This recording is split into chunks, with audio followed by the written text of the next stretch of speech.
Hi friends, நான் உங்கள் ஆவிஜி. Welcome to our channel. இன்றைக்கி நம்ம வீடியோவில் என்ன பார்க்க போகிறோம்னா ரொம்ப சிம்பிளான ஒரு டேஸ்டியான ஒரு எக் கறி எப்படி செய்கிறதுன்னு வீடியோவில் பார்க்க போகிறோம். வாங்க வீடியோக்குள்ளே போகலாம். வீடியோக்குள்ளே போகிறதுக்கு முன்னாடி இன்னும் நம்ம சேனலை சப்ஸ்கிரைப் பண்ணாதாங்க, மறக்காமல் சப்ஸ்கிரைப் பண்ணிவிட்டு பக்கத்தில் பெல் பட்டனை கிளிக் பண்ணிக்கோங்க. அப்புறம் நான் போடுற வீடியோ நோட்டிஃபிகேஷன் உங்களுக்கு உடனே வரும்.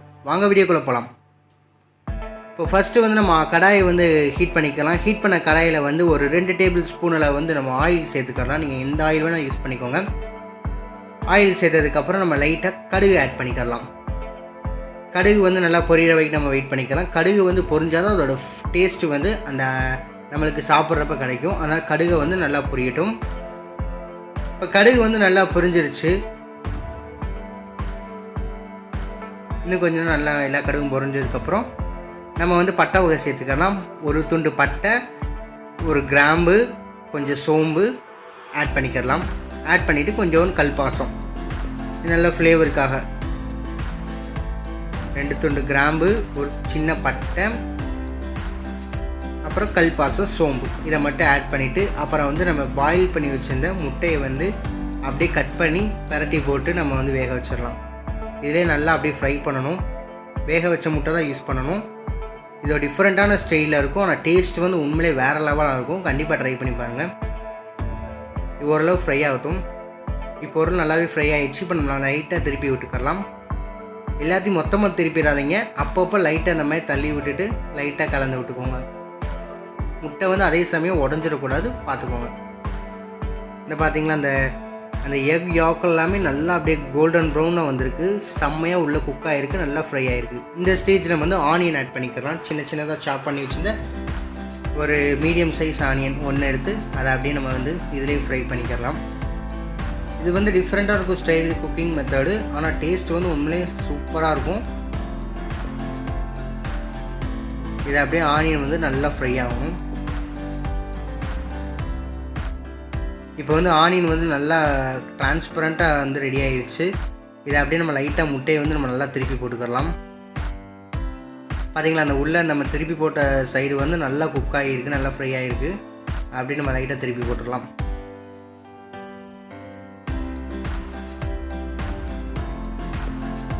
எல்லாத்தையும் அப்படியே பார்த்து கவனமாக திருப்பி போடுங்க. இப்போ நம்ம தக்காளி ஆட் பண்ணிக்கலாம். தக்காளியை நான் மிக்ஸி ஜாரில் நல்லா பிளெண்ட் பண்ணிட்டேன். ஒரு மீடியம் சைஸ் தக்காளியை லைட்டாக புளிப்புக்காக ஆட் பண்ணிக்கோங்க. இது அந்த முட்டையோடு நல்லா குக் ஆகட்டும். அப்படியே பொறுமையாக கிளறிட்டுருங்க. அப்புறம் முட்டை நம்மளுக்கு உடஞ்சின்னா நம்மளுக்கு பார்க்க டெக்ஸ்சர் நல்லா இருக்காது. அதனால் மெதுவாக பொறுமையாக பண்ணுங்கள். இதை அப்படியே நல்லா மெதுவாக அப்படியே திருப்பி போட்டுக்கிட்டே இருங்கன்னா அந்த தக்காளி ராஸ்மெல் போகிற அளவுக்கு நம்ம வதக்கிக்கலாம்.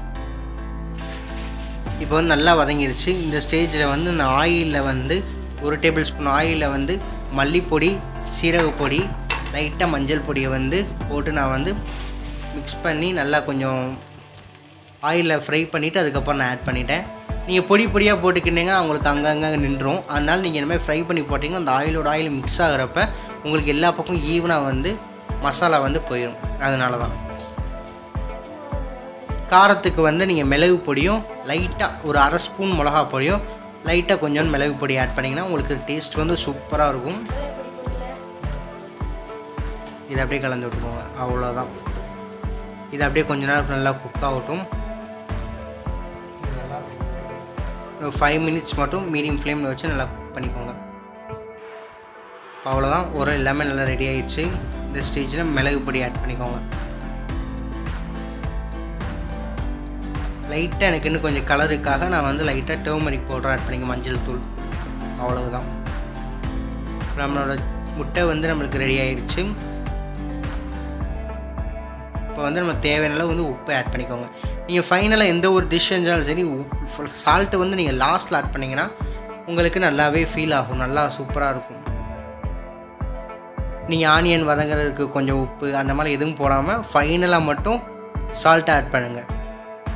அப்போ தான் நம்மளுக்கு அந்த டிஷ்ஷு வேஸ்ட் ஆகாமல் இருக்கும். நீங்கள் ஒரு சில நேரம் உப்பு கூடிடுச்சு அப்படின்னா நம்மளுக்கு அந்த டிஷ்ஷு டோட்டலாக ஃப்ளாப் ஆயிடும். அதனால தான் இப்போ எல்லாமே கம்ப்ளீட்டாக ரெடி ஆகிடுச்சு. நம்ம லைட்டாக கொரியாண்டரை போட்டு நம்ம ஃப்ளேம் ஆஃப் பண்ணிக்கிற வேண்டியதான். செம்மையான ஒரு சூப்பரான ரெசிபி இன்றைக்கி நம்ம பார்த்தோம். உண்மையிலே வீட்டில் செஞ்சு பாருங்கள். டைம் வந்து கம்மி தான், அதே மாதிரி இன்க்ரீடியன்ஸ் ரொம்ப ரொம்ப கம்மி. டேஸ்ட் வந்து உண்மையிலே சூப்பராக இருக்கும்.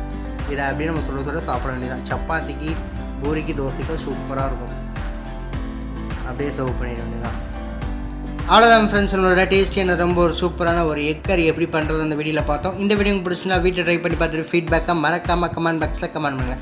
இந்த வீடியோ பிடிச்சினா லைக் பண்ணுங்கள், ஷேர் பண்ணுங்கள், கமெண்ட் பண்ணுங்கள். மறக்காமல் உங்கள் ஃப்ரெண்ட்ஸுக்கு ஷேர் பண்ணி நம்ம ஆர்விஜ் குக்கிங் சேனலை சப்ஸ்கிரைப் பண்ண சொல்லுங்கள்.